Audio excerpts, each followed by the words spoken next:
فبدأ بأوعيتهم قبل وعاء أخيه ثم استخرجها من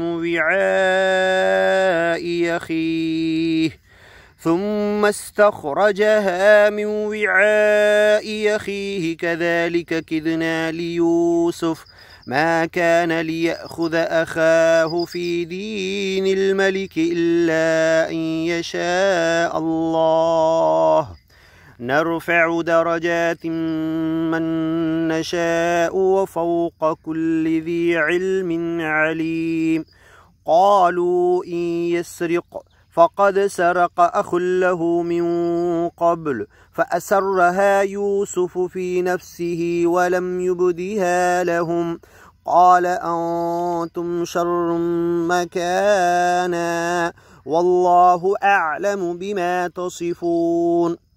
قالوا يا أيها العزيز إن له أبا شيخا كبيرا فخذ أحدنا مكانه إنا نراك من المحسنين. قال معاذ الله أن نأخذ إلا من وجدنا متاعنا عنده إنا إذا لظالمون. معاذ الله أن نأخذ إلا من وجدنا متاعنا عنده إنا إذا لظالمون. فلما استيئسوا منه خلصوا نجيا قال كبيرهم ألم تعلموا أن أباكم قد أخذ عليكم موثقا من الله ومن قبل ما فرطتم في يوسف فلن أبرح الأرض حتى يأذن لي أبي أو يحكم الله لي وهو خير الحاكمين.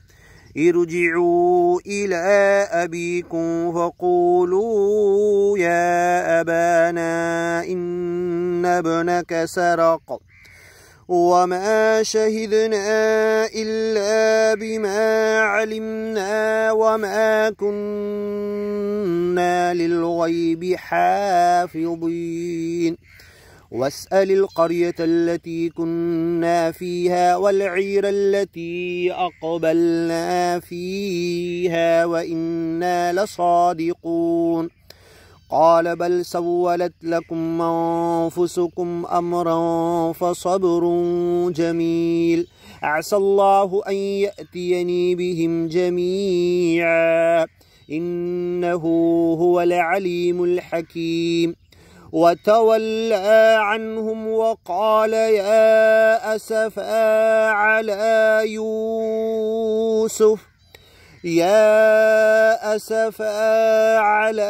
يوسف وابيضت عيناه من الحزن فهو كظيم.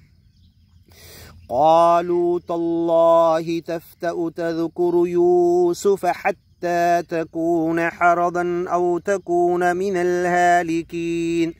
قال إنما أشكو بثي وحزني إلى الله وأعلم من الله ما لا تعلمون.